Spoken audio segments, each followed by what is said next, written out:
Voici une proposition de rééducation pour deux jeunes de 5 et 6 ans qui ont bénéficié d'une rhizotomie cet été. La vidéo sera composée de 4 parties. Qu'est-ce que la rhizotomie dorsale? Les étirements, ce qu'il faut en faire, la musculation, bien évidemment, et pour terminer, une proposition de jeu. La rhizotomie dorsale postérieure, vous entendrez également le terme SDR. C'est vieux, ça date de 1888. Ça a été repris en 1910, 1950, 80, et là ça redevient vraiment d'actualité depuis les années 2000 grâce au progrès de la neurochirurgie. Maintenant, l'ouverture au niveau lombaire est beaucoup plus petite, les neurochirurgiens sélectionnent beaucoup mieux les fibres sensorielles spécifiques qui induisent le plus de spasticité. L'objectif de cette opération est de diminuer la spasticité au niveau des membres inférieurs. Il faut également noter 3 choses. Cette opération n'intervient pas au niveau de la lésion primaire qui se situe au niveau du cerveau. Elle est définitive et on ne connaît pas encore trop les effets à long terme. J'ai passé beaucoup d'heures à lire des méta-analyses, des revues Cochrane, des revues de littérature spécifiques par rapport à la paralysie cérébrale. Et voici les conclusions de ces études. Les étirements ne préviennent pas les courbatures, ils ne préviennent pas les blessures, ils n'ont pas d'effet sur la douleur, pas d'effet sur la spasticité, ils ne favorisent pas la croissance musculaire, c'est-à-dire qu'il n'y a pas d'incidence au niveau des fascicules, de l'angle de pénation des muscles, du nombre de sarcomères. Ils n'améliorent pas la fonction chez les enfants atteints de paralysie cérébrale, ni la qualité de vie. Mais alors, pourquoi faire des étirements ? Cela peut être intéressant en début de séance, parce que les études ont montré que ça diminuait la viscoélasticité. Il y a un effet immédiat sur l'amplitude articulaire. Cet effet temporaire n'existe pas à moyen ou à long terme. Ce gain d'amplitude articulaire permettra de potentialiser la rééducation active qui va suivre. Et si vous voulez des modifications au niveau de l'architecture musculaire, le plus intéressant actuellement, c'est le renforcement musculaire en excentrique, dans une grande amplitude. On retourne à la musculation. Alors voici en image des exercices d'étirement, de mobilité, pour améliorer temporairement l'amplitude articulaire. Là je réalise une manœuvre de décontraction automatique du membre inférieur. Ensuite, je veille à bien réaxer les os du pied pour bien étirer le triceps sural.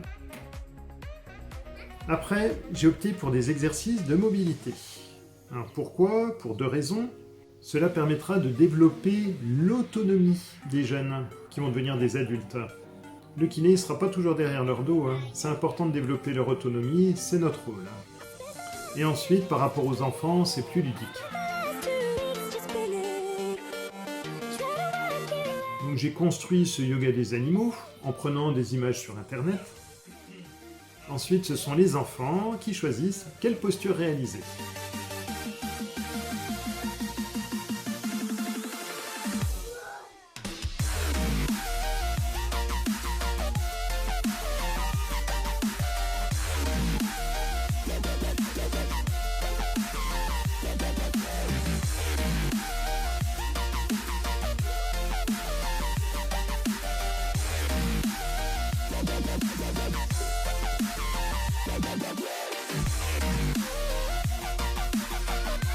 Cela permet donc un échauffement articulaire et musculaire. Les enfants seront plus souples pour le reste de la séance. Alors pour rappel, les muscles sont faibles chez les personnes atteintes de paralysie cérébrale. Si vous ne l'avez pas encore vu, je vous encourage à regarder la vidéo sur l'intérêt de faire de la musculation chez les personnes atteintes de paralysie cérébrale. Alors aujourd'hui, j'ai opté pour un circuit training. Un circuit training avec 20 secondes de travail, 10 secondes de repos. C'est court comme temps, mais c'est réfléchi, parce que là je suis avec des jeunes enfants, et c'est difficile de capter leur attention. Si jamais on fait des temps plus longs, ils risquent de décrocher. Au niveau du choix des exercices, ils permettent de renforcer l'ensemble du corps. L'ordre des exercices a son importance également. Et en vidéo, là je vous présente un seul tour. En réalité, les jeunes ont réalisé 3 tours, sans temps de repos entre les tours, ce qui fait que le protocole a duré 7 minutes 30.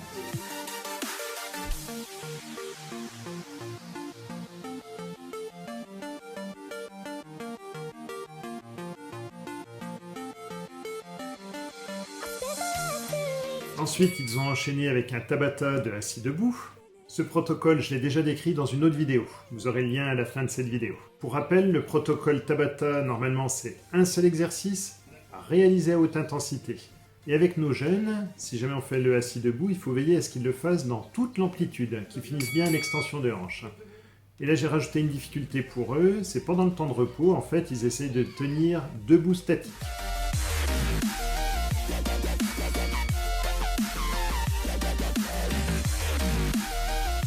Alors, ce sont des jeunes qui n'ont rien demandé à personne. Ces séances de kiné leur sont imposées, bien sûr, pour essayer d'améliorer leur qualité de vie. Je trouve très important de finir par un jeu à la fin de leur séance. Et si le jeu permet de travailler des qualités musculaires en plus, eh ben c'est très bien. Donc ici, ce sont les chaises musicales. Cela leur permet de solliciter la marche de façon ludique, avec des changements de direction, des changements de rythme. Est-ce qu'on peut refaire une partie? Voilà, à ce jour, un exemple de ce que je propose en rééducation. La rééducation risque d'évoluer encore au fil du temps, grâce notamment à la recherche. Bonne rééducation et prenez soin de vous!